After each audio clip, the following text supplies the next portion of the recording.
Okay, so this is The Right Track with Brad, and today we got Brycen, Trystan with a Y, and Leah.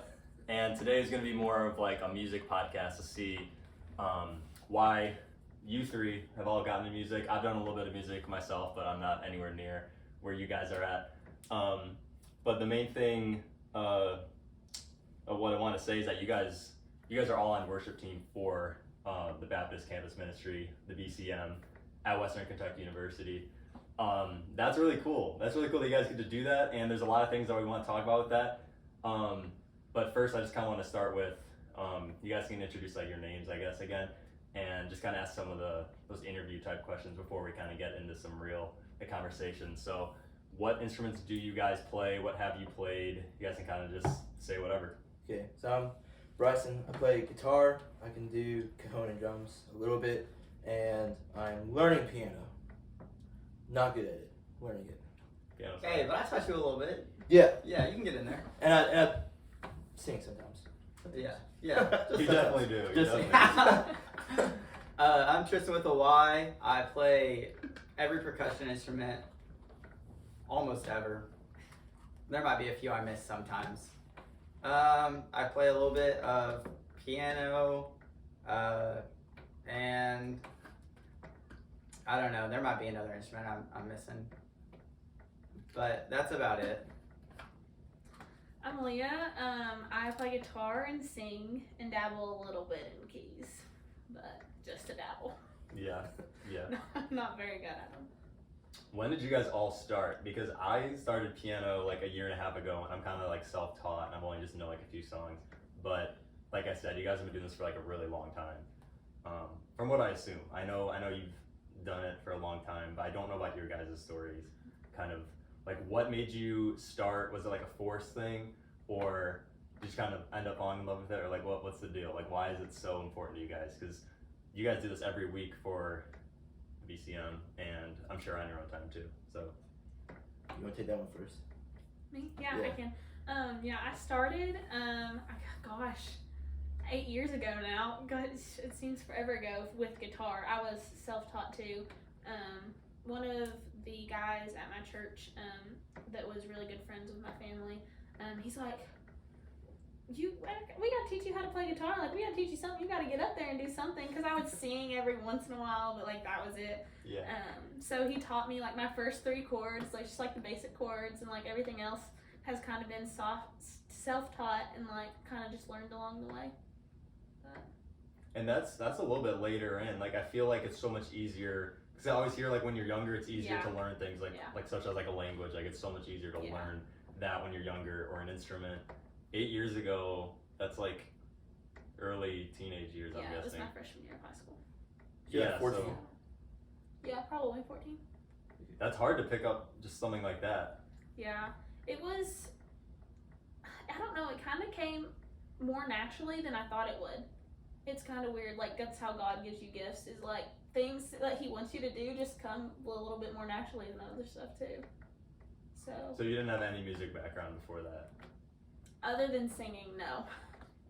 Okay. That's pretty awesome. Yeah. That's kind of crazy. Wait, I did have a play Oh. guitar when I was like 5 years old. It was tiny, a tiny pink guitar that I would bring around the house and strum all of the time. But Just like for fun. Just Yeah. Like, yeah. no chords, just drums. What about I you? love it. I've always wondered what got you into it. Yeah, I'm really curious. Yeah, because you're so good at percussion. I was just Mhm. like, what made this kid like want to start doing this? What made me want to start percussion? Well, my mom likes to say I started playing percussion when she was pregnant with me. That because I would kick to the beat of songs she listened to. But obviously that's not true. So music kind of runs in my family. My granddad was in a quartet, and it's awesome. They're so cool. And my other granddad also writes songs and stuff, and so like the gospel music and stuff kind of runs in the family because my dad's side grandpa, he is a pastor. But about 3 years old, my pappy brought his piano to our house, and I would just like dance and love listening to it being played. and it is like exactly my age, but plus 100 years. So it's kind of crazy. It's got that real ivory, and he told me it would be mine when I grew up.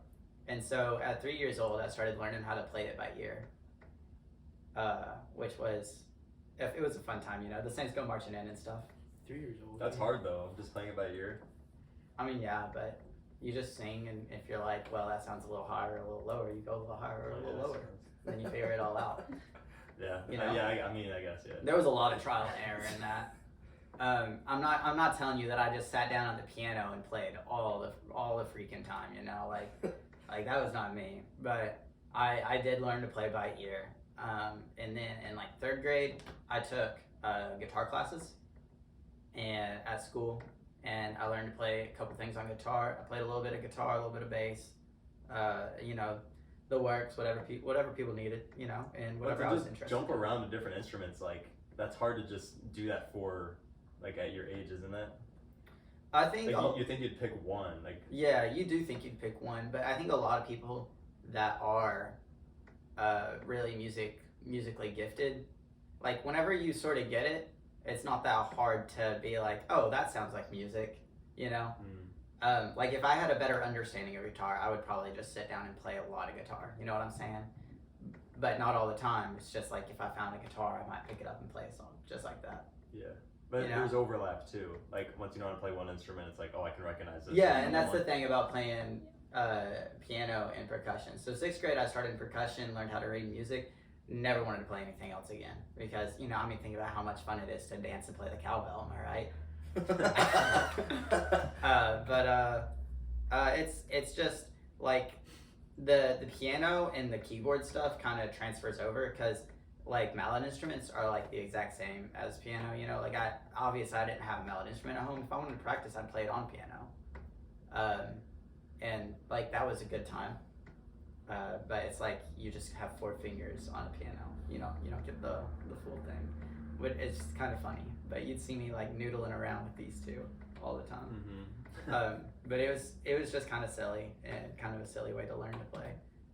But in high school is when I really got into it, or I guess towards the end of middle school, 7th grade or so, I started playing with the high school band, and I just did everything that the band had to offer. I mean, y'all get it. If there's a thing with band, I was probably there, you know. Wind ensemble, percussion ensemble, jazz band, marching band. I did everything, and my percussion director was really, really great. Shout out to Adam Hopper, I love him. But he saw how talented some of us were and wanted to help us succeed. So he really pushed to make it happen. It was a crazy time in life. So what was your favorite instrument to play? My favorite instrument to play, probably conga. What is that? Oh, it's Afro-Cuban, and think like really tall bongos, really big ones. Oh, You know. that's Are awesome. you guys having a debrief? Yeah, we're doing a podcast right now. Oh. You're good. Yeah, congas are just like big bongos. That's awesome. Yeah. I still don't think I know what it is. I'm just hearing conga, bongo. So like, you know, like the bongos are like the little they have it, I think in Hawaii a lot, but it's just like the two. Yeah, just beat them with they're your like hands. paired together. Yeah. So when he's talking about like a bigger version of that. Yeah, so like a bongo is like this big. Think like that, but it's like this tall. And you like sit with it wrapped in your legs. Yeah, so it's similar to If the you wanna play cajon, I one? guess. I mean, it's not similar, but like in the way where it's like. Yeah, cajon's way down here. Yeah. Conga is an animal skin head drum, so you play it all up here, and it's got a lot of like hand technique with like if you're like slapping, if you need a little bit of the heel of your hand, that kind of thing. So that's like a more like rhythmic beat sort of one. I feel like that. Yeah, and a lot of times that's you'll almost see easier. I'm not saying like it's easy, but like a lot of that's times you'll see easier it in to play. pairs. In You'll see pairs? like a low and a high conga, but Oh. sometimes you'll see like a lone, or sometimes you'll see like a set of 3. So just comes however. Do you think that's more natural and easier than another instrument because it's just like banging stuff and trying to get in the rhythm of the beat? Well, I think just banging stuff is kind of a hard way to put things because. Yeah, I don't mean to like diminish it by saying that. No, Like, you're good. It is. It's just banging Yeah. stuff. I think some things like like the cajon, when I tell people and I try to teach them, like I'm like, I can teach you in like 15 seconds, and it's really easy. You just sort of hit it, you know. But if I wanted to teach somebody conga, I'd say I'd take a little bit longer than that, probably 5 minutes. Yeah, that makes sense. Cool. So, that's awesome. I didn't know that was your favorite instrument. So it's really cool that I know now. Dude, congas are so cool. I have this conga rhythm that I would love to teach everybody at some point in my life. We should do that. I grew up and my mom had a piano, and I never learned how to play it when my mom had it, but like she would sing at my great grandma's church all the time. My cousin would sing at that church as well, and I just remember thinking it was the coolest thing ever. And like when we were like 7 years old, my mom would teach us these old hymns. So like when we all get to heaven, and then or Victory in Jesus, like these old hymns that she grew up with. And she would make, because that church is like mainly old people, she would make us get in front of the stage, get on that stage, me and my 2 little brothers, and sing those songs. And just because they loved it. So you didn't like it at the time? I mean, at the time, I was super stage fright. It's like I didn't want to do it, but like once we got out there, it's like, oh, this is awesome, because like they're all like, good job, and then you're just like, oh, this is great, yeah. Because like they think you're cute and all that. But man, it's when I was 13 is when I first after that I never messed around with like music again, because like my great grandma passed away, and like so we just didn't go to that church anymore, and we had no reason to, and music was just something I didn't think about. But when I turned 13 is when I got my first guitar, and it was for Christmas, and it was a left-handed one, which is a little pricey. I was gonna say you had to get a left-handed one. Yeah, I have 5 little brothers, and we're all homeschooled. So as you can imagine, like, my mom told me, it's like, I'm sorry, this is out of the budget. We're not gonna do that. And for Christmas that year, it's my first left-handed guitar. That's cool. That's funny. It was the coolest thing ever. It's kind of hype. Yeah, that's maybe one of the best Christmases. I can just like picture you opening that and just popping off. Dude, yeah. So I didn't know how to do chords or anything. The only time when I play it in my room, I just down. It sounded horrible. Yeah. But like I thought it was awesome. And Is that the one you have now? No, I gave that away to a guy that I heard singing at a gas station. And do you think he's still using it? I think so, because he had a really good voice. I was like, man, I think you can make it. So I wanted you to have this. And I never saw him. That's pretty cool. It was really weird. I kind of wish I held on to it, but it's okay. But like, that's funny. I was there, my youth praise band would be playing, and there's this guy named Trystan, and Trystan could play any single thing that he had his hands on, and it was amazing. Dude, that'd be such a cool gift to have. You can just like play it. That level of talent, it blew my mind, and I was like, I want to be up there on the youth praise band stage at my church in Shelbyville. I want to be up there with him. And so like that's when I was like, okay, I'm gonna try to learn chords and stuff, and I couldn't do it. I just couldn't figure it out. It hurt my fingertips. I was like, this sucks. Was that learning just on your own, trying to figure it out at that point? Yeah, because I had like this book that had all the shapes and stuff, and I was like, I'm give up. And so like I didn't touch that guitar for like 2 years, but I loved music, and so like I would say 90% of the time I had earbuds or headphones on, and I would have the volume all the way up, listening to whatever. My mom would only let me listen to Christian music, so it's like whatever's cool on the radio, on Christian radio, is what I was listening to. And so you couldn't play the guitar at this time? I could not, yeah. But I still love, like I said, I still love music, and it was kind of like a getaway for me. I started actually playing when I was about 17, because then like I was like really frustrated, and I was like, I'm gonna try again. And so I looked at the book, and I finally connected the dots. I was like, okay, my fingers need to go where these dots are, and then because you were older, so you were able to figure it out. And this is still with the original guitar. Yeah. There you got it. Yeah. And when did you get that one again? That was like birthday, or what Christmas was it? Christmas of 2015. Oh, so you had it. Okay. So you had it for like just a few years at that point. Okay. And Yeah, so I ended up learning it, and I still cannot play in a band because I wasn't fast enough. It's like I couldn't. To process it when you're playing it. Yeah. Yeah. Do you guys think music theory is really important to know before, and maybe explain what music theory is, also for people who don't like understand it? Trystan, you take that one. Yeah. Okay, so music theory is just music, bro. Like literally all of it. I know that sounds so simple and ridiculous. Like on a basic level of music theory, there's like reading music and that kind of thing. And I think that it can help, like the chords and stuff. Like obviously, if you know your finger positions, you know, that's music theory. Like you have a base of music theory right there. I don't think the advanced stuff is going to be super important or super mind-blowing and crazy. What do you consider the advanced stuff? I would say the basics is gonna be like learning some chords, learning a little bit of technique for whatever instrument you're playing, and then learning like key and time signature and that kind of thing, like what you're playing in on each song. That way you can play with people. Yeah.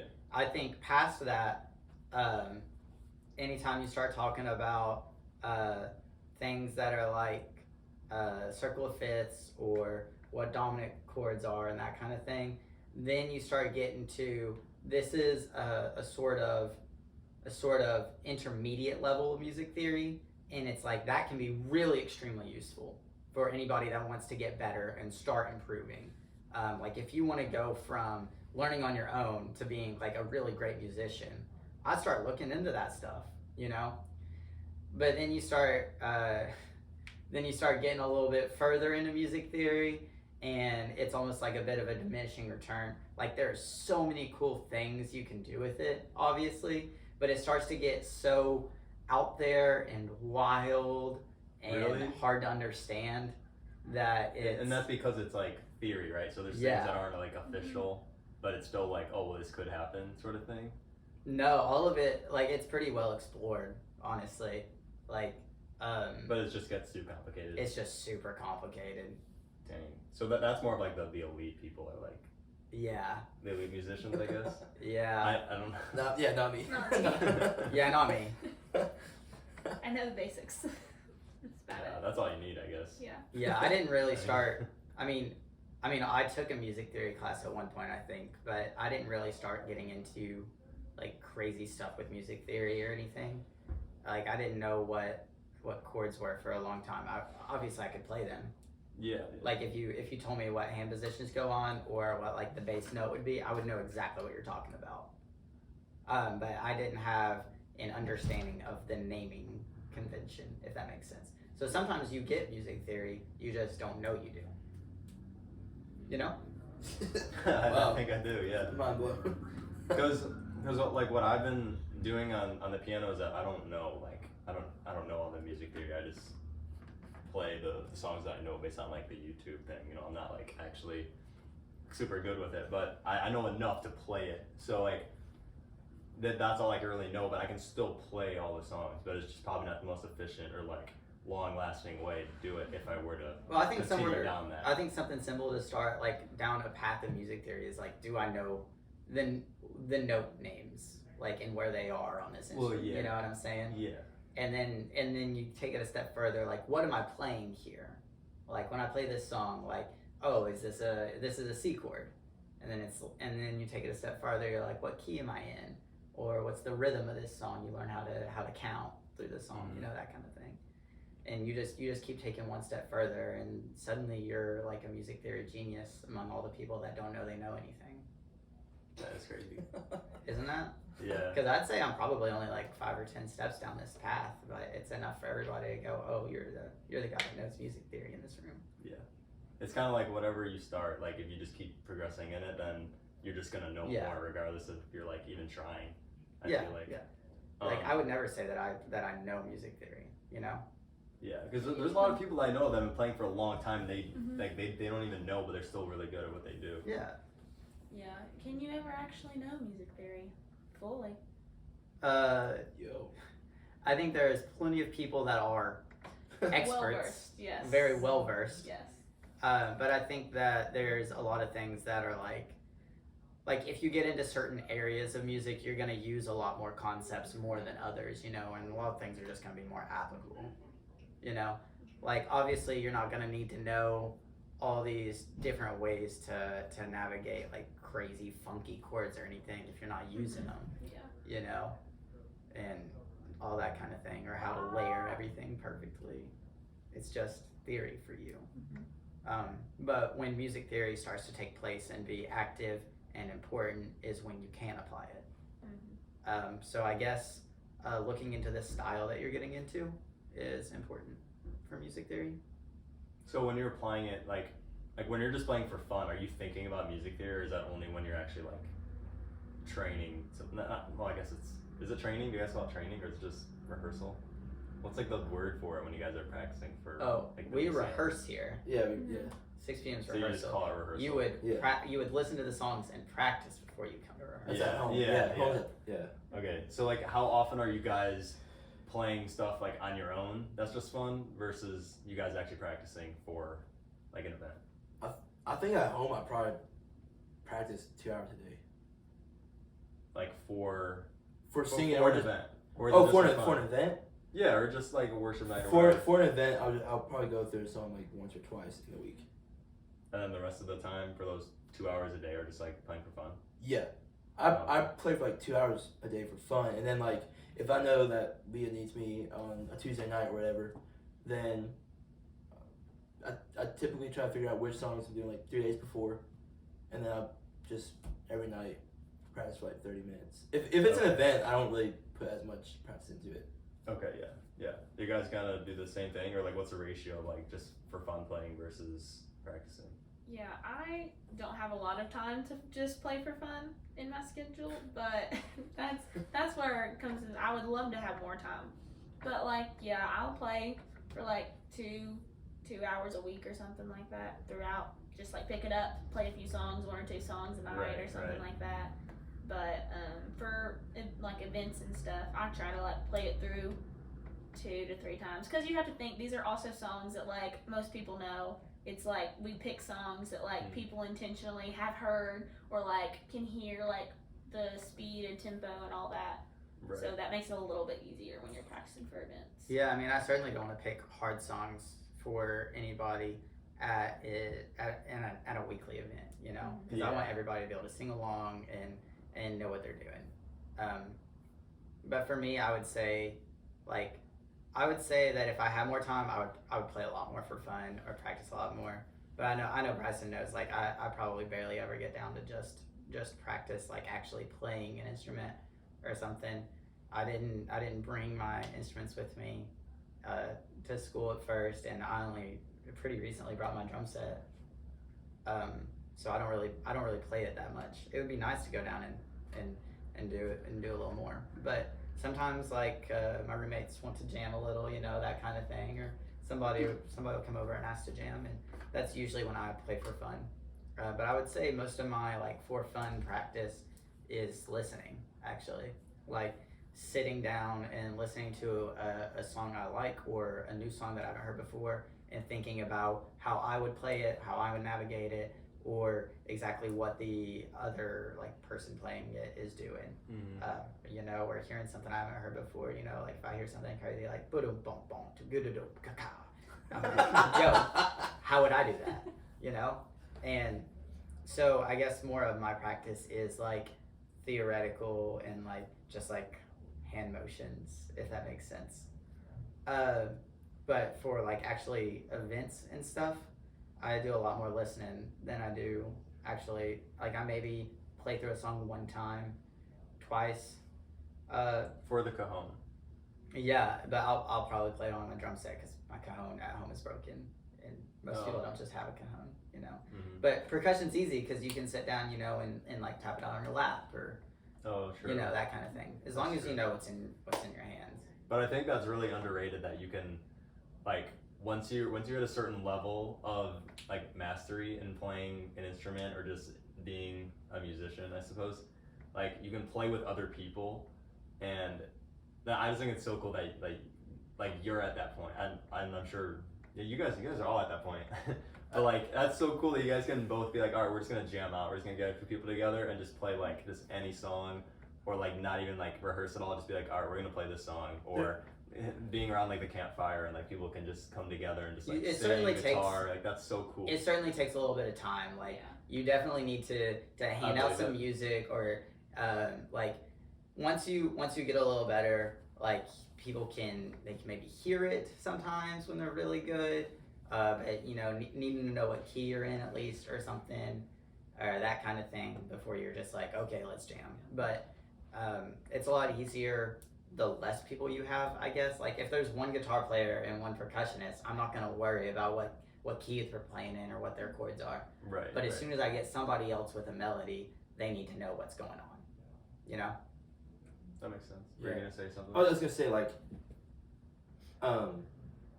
some of the most fun I've had playing music has been with you. But like we were just going to Luke's room, and we would just start strumming, and then you would just hop on there. I think for that though, like the just like the fun jam sessions where like you're with other musicians and you're playing. I think a lot of it is memory. Like I think I have "How He Loves" by the David Crowder Band memorized. But like if you were to say a song that I don't have memorized, like I don't know the words and I haven't really played it before, I want to do that well. And even just a fun jam session, like it's like I have to look at the chords, Right. and then it's like a little bit of a struggle. It's a little tough. But if it's a song that's like, oh, everybody knows that song. I know. We can't just like randomly. Every time I hear you guys jamming, I walk down there to jam with you guys, and no matter what I'm doing, it feels like I never know the song. Like no matter what. I've told them this. I don't know like any songs. Like you start singing, I don't know the words to any song. I will sing it with you and sing it wrong every time. But I will be like humming along and I will know exactly what song it is. I can hum it, or I can like sing like the drum part. I'll be like, oh, that's the one that's like boom boom boom boom, boom, you know. Yeah. And it's sort of funny that way. But I don't know songs.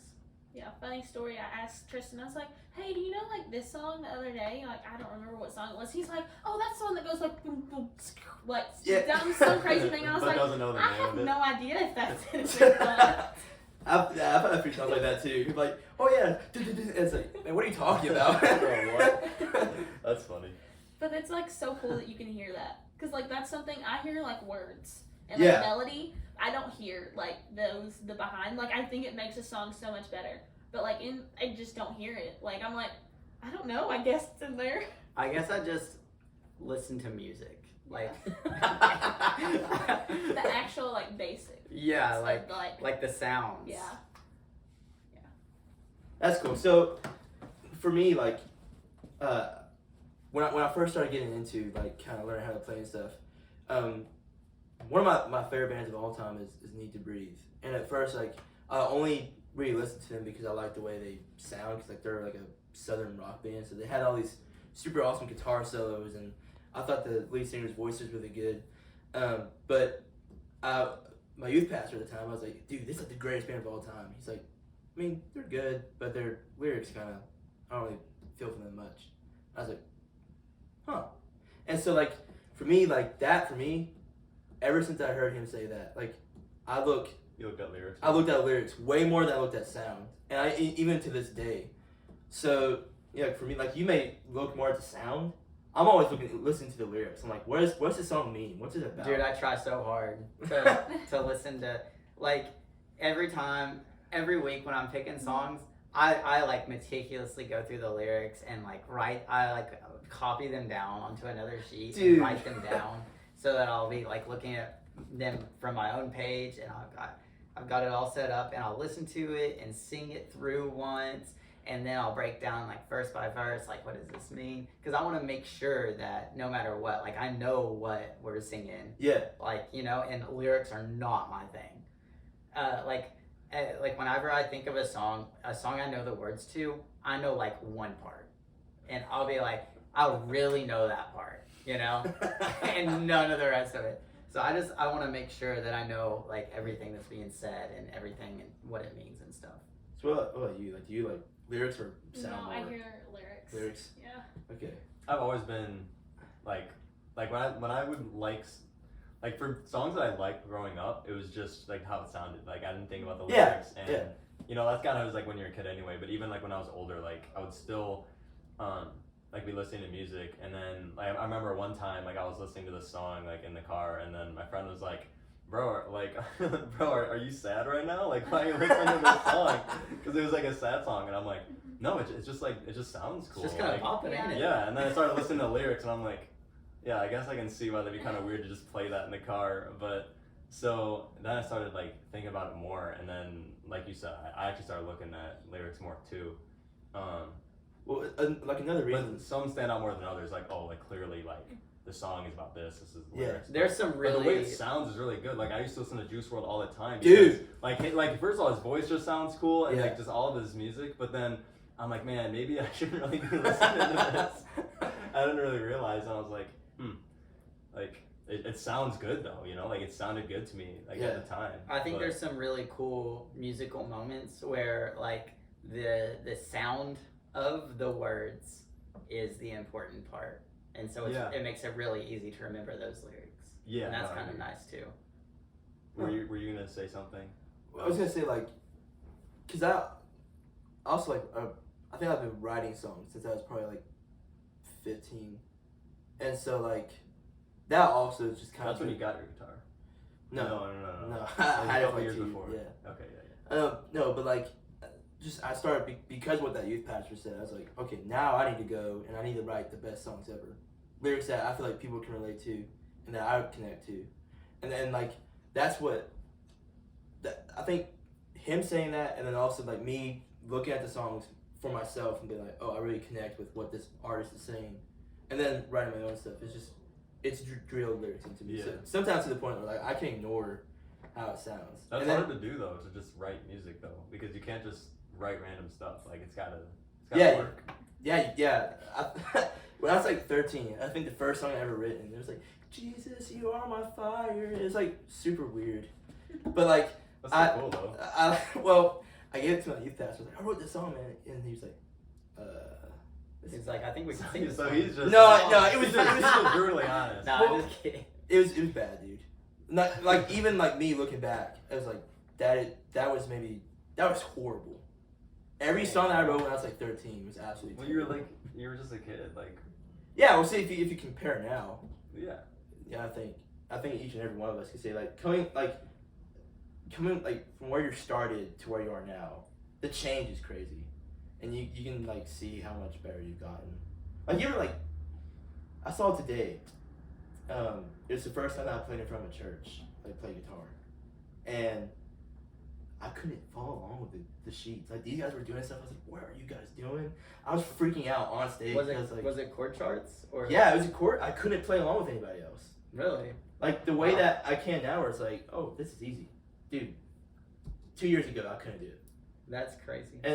and like, I saw this day, I was like, wow, now I get to do worship in a cave, you know, and play along with these awesome people in the 180 band. You know, the first time I played with chord charts, I actually couldn't play, because I couldn't figure out what goes between the chords, if that makes sense. Yeah. That's what I struggle with keys. Like, I can do it on guitar, because that's how I learned was chord charts. Like, that's how we play at our church. So it was like I started off, like, I was like, oh, I'm going to look at this chord chart and, like, figure out which chords to play and just hear the strum pattern. But, like, keys, I don't know what to do in between. You're like, okay, I play this chord, and it's just like, now what do I do between the next one? Well, whenever I started playing at church, so it was a new worship pastor at my church, and he asked me to come play. I was in, I want to say, it might have been my 7th grade year, maybe my 8th grade year, but he had just got there, and we were playing kickball, and he was behind me in line. He said, yo, I hear you can play some music. I was like, well, I can play at school. And he was like, well, why don't you show up on Sunday morning, you know, like 7:15, and you can join the band. I was like, percussion? And I was thinking, like, am I about to play drum set? I'd never played a drum set before. And I showed up, and he had me all set out, like some timpani, some glockenspiels, some chimes and stuff, like a little bit of everything. Like, I didn't know what I was gonna do, you know, shaker, tambourine, that stuff. And he asked me whenever I got there. I showed up 5 minutes early from practice. He said, yeah, I forgot to ask, do you like chord charts or lead sheets? And I was like, dude, I just play the one with the music in it. He said, complete sheets it is. And I was following along, and then one day he asked me to play vibraphone, and I showed up, and he printed chord charts, and I was like, what do I do in the middle though? And I literally had no idea.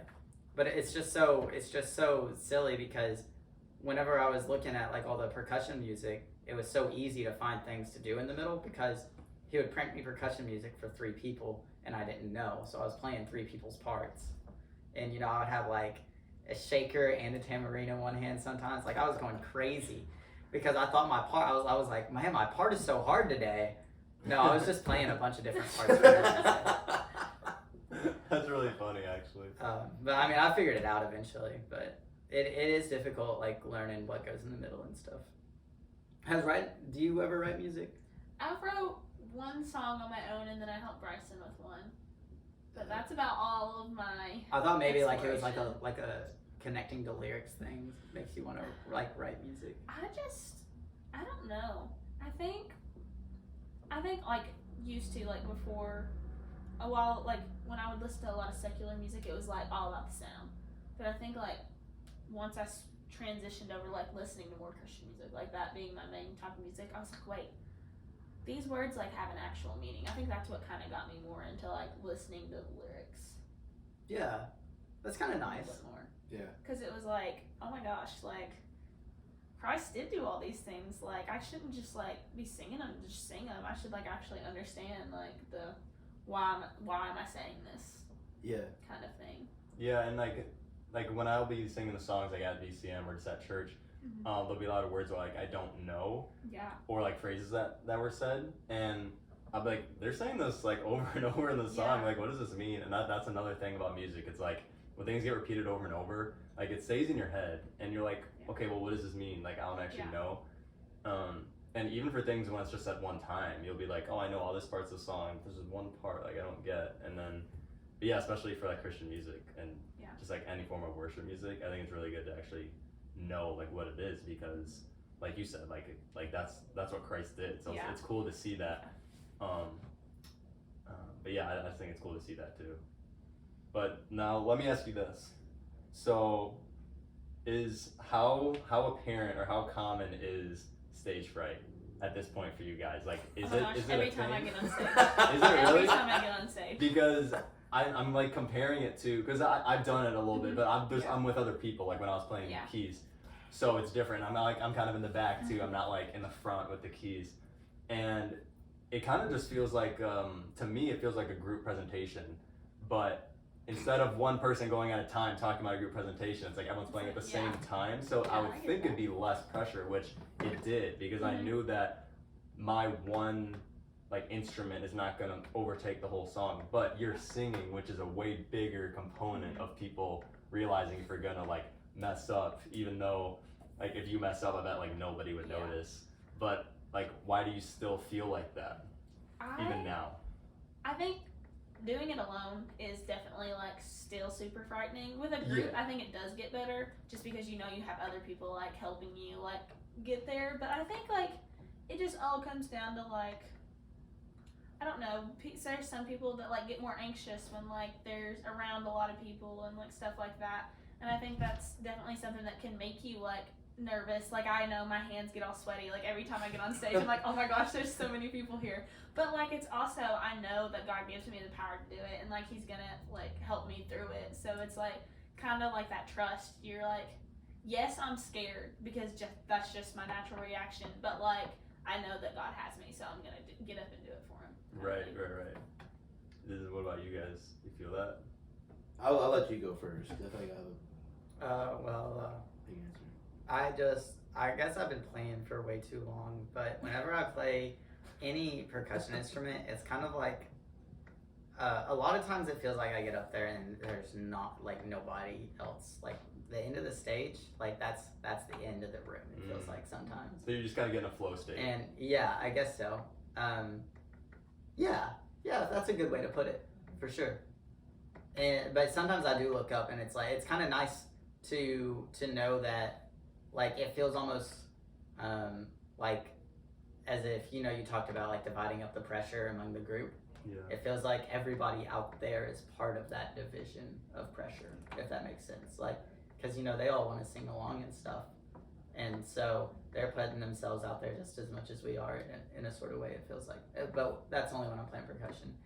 If you ever ask me to hold a mic, like I'm like quivering with fear, like I will just Singing's got to be so hard. dude, it has to be, Like, bro. That's And so you know tough. what's crazy is I will sing a song for anybody anytime, even on stage with a mic, as long as it's to be funny. But if you ask me to do something seriously and like actually like show up and sing, pressure's on. Like I don't think I could do that.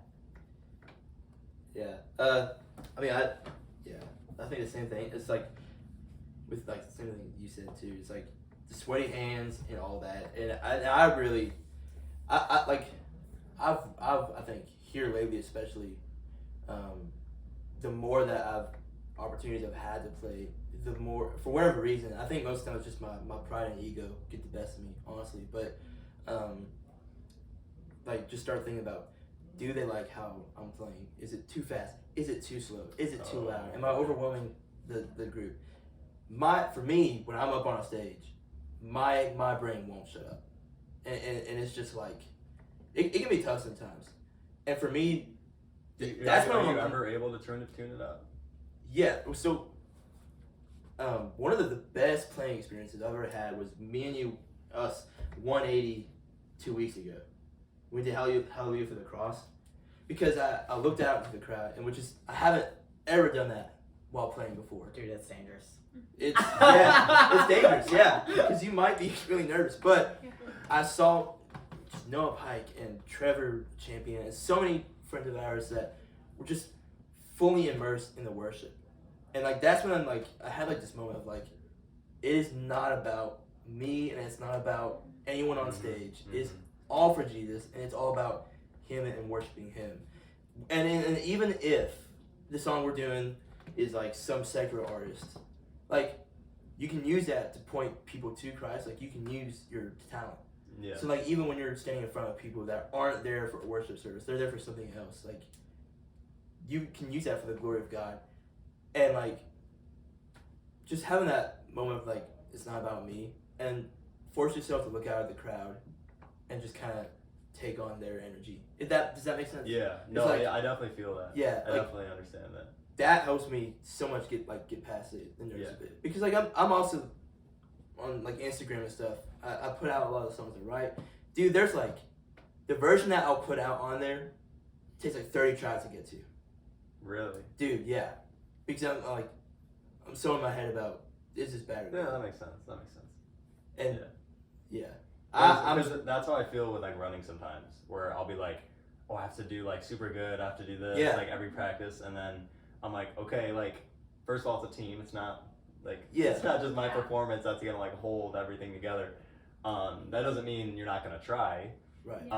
So there's just the balance of that, where it's like, okay, you still want to try to perform well, but you don't want to be like, okay, it's all about how I perform.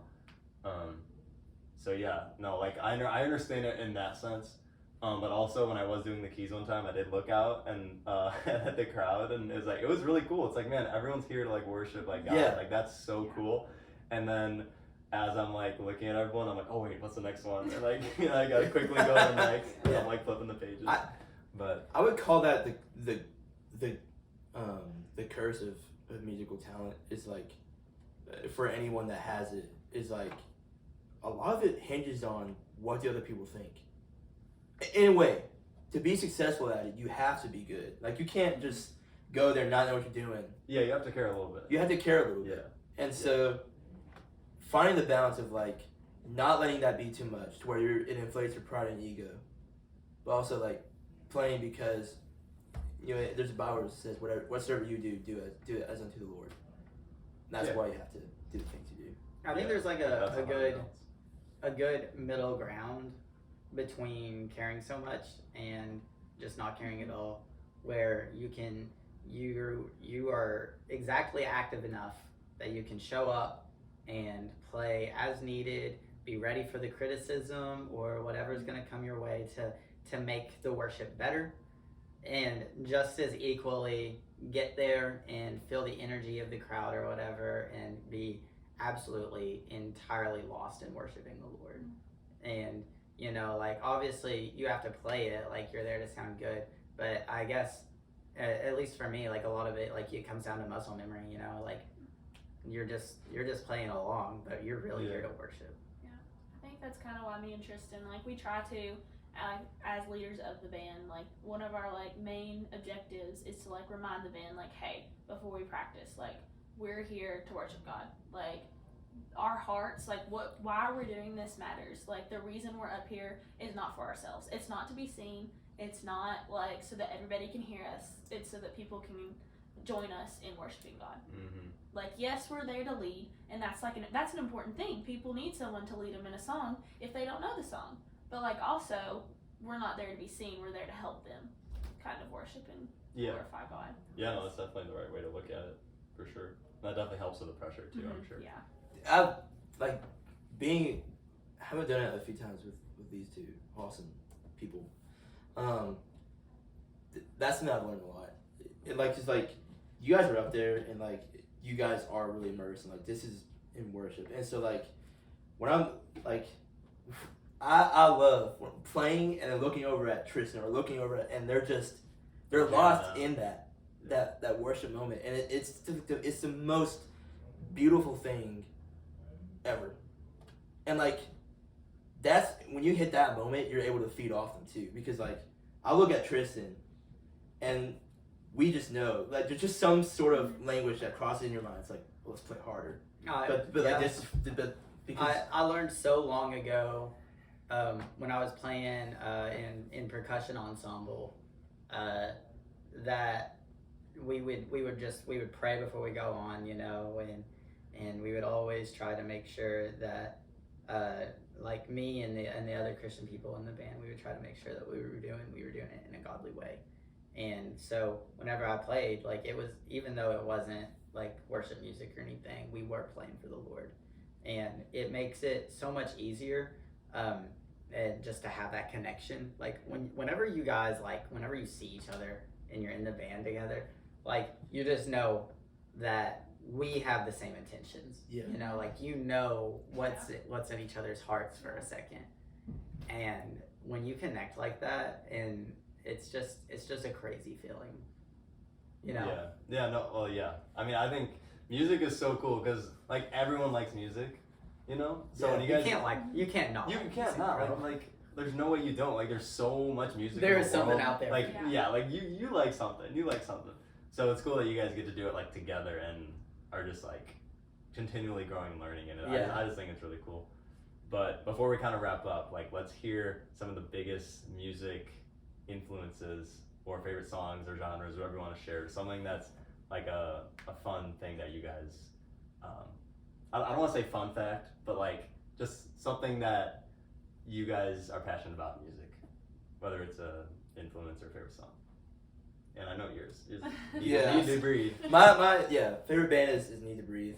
They do some like just rock stuff that's really good, but also like they have some Christian stuff as well. And I feel like they handle both aspects of that world very well, because like rock is like really kind of rebellious, and then like they tie that in with like the way that Jesus lived is rebellious, and so like they use rock to propel the gospel, which is, I think, super cool. It's just really high energy, and I'm a really high energy person for most of the time. So yeah.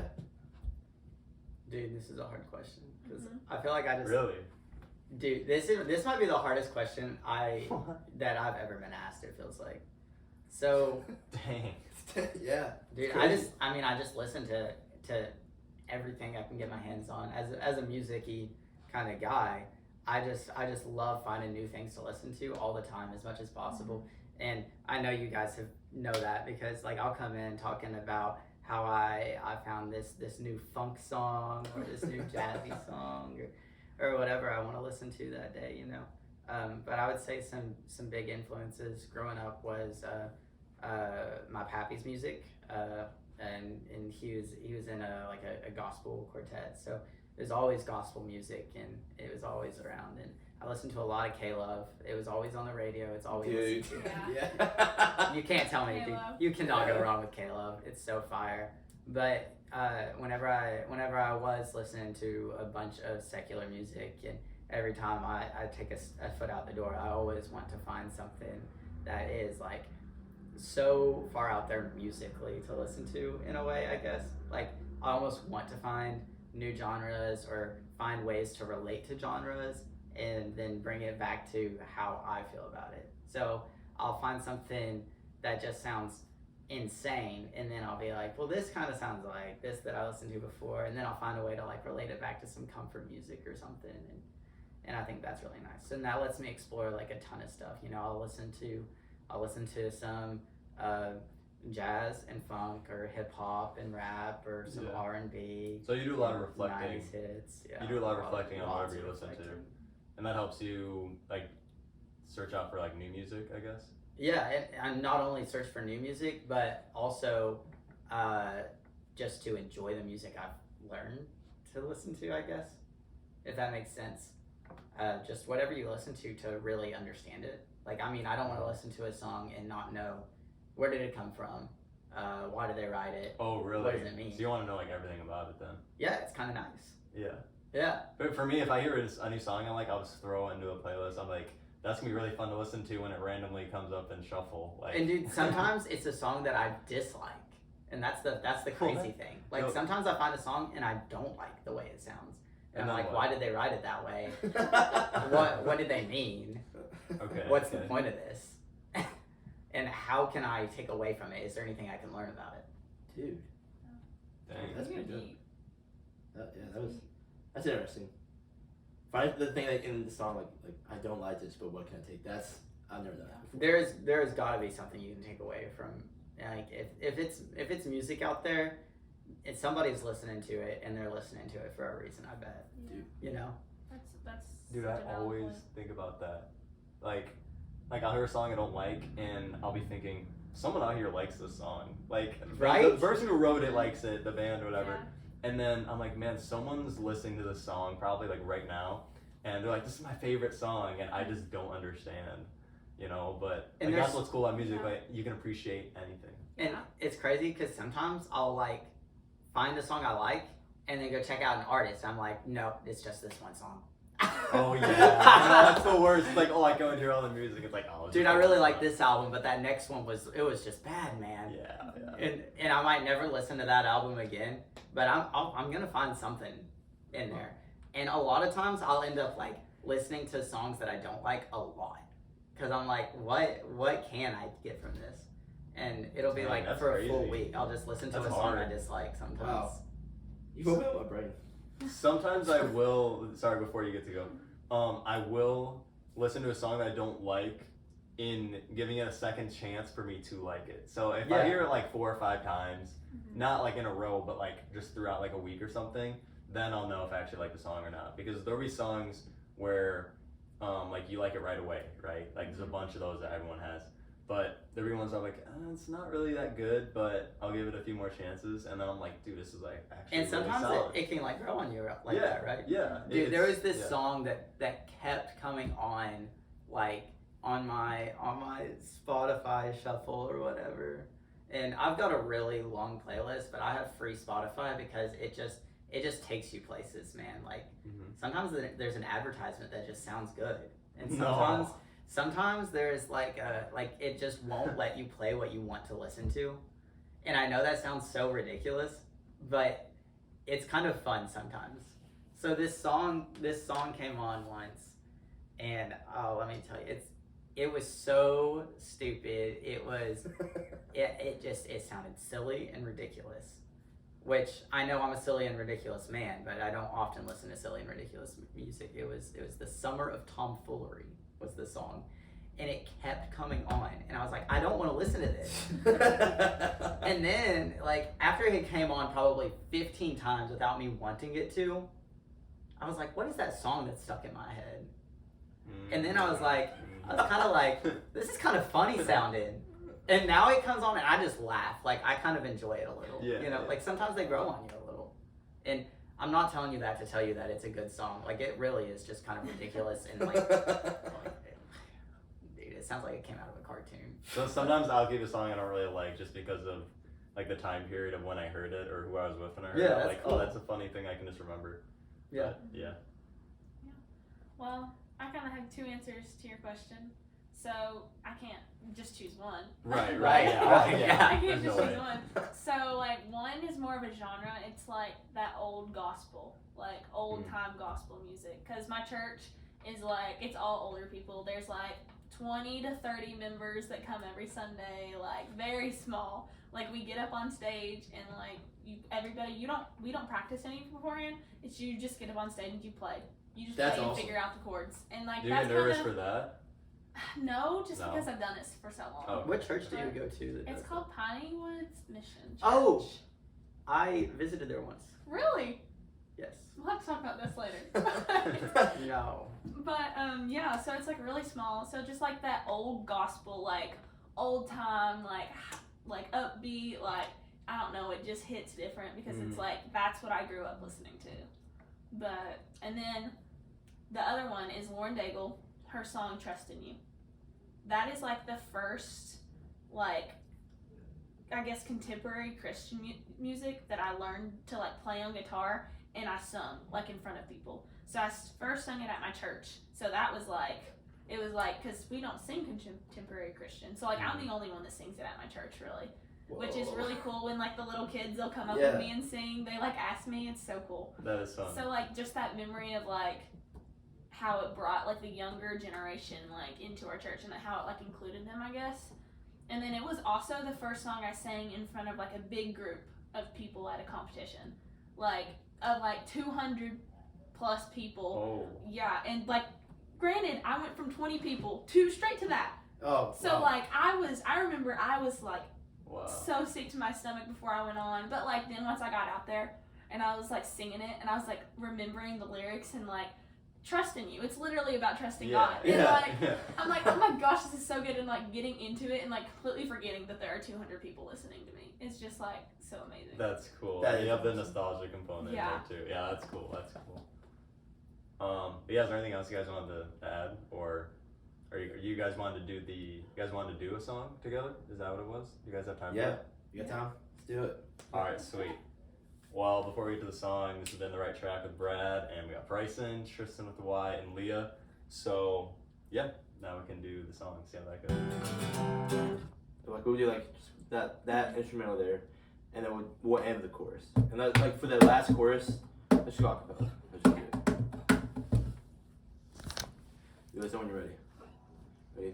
Okay, this song is called Multiplied. It's by Need to Breathe. It's maybe one of my favorite songs of all time because for me it reminds me of why we do music, what it's for. The song literally says, "May these hallelujahs be multiplied." And so it's like our worship is never going to be enough for God in and of itself. So this song is, in a sense, it's a prayer that it would be made worthy of Him. And that's why I love it. So here we go. Your love is like radiant diamond bursting inside us. We cannot contain. Your love will surely come find us like blazing wildfires, singing your name. God of mercy, sweet love of mine, I have surrendered to your desire. May this offering stretch across the sky. These hallelujahs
Thanks for sweat that. just came off my hands right now. I got some of mine.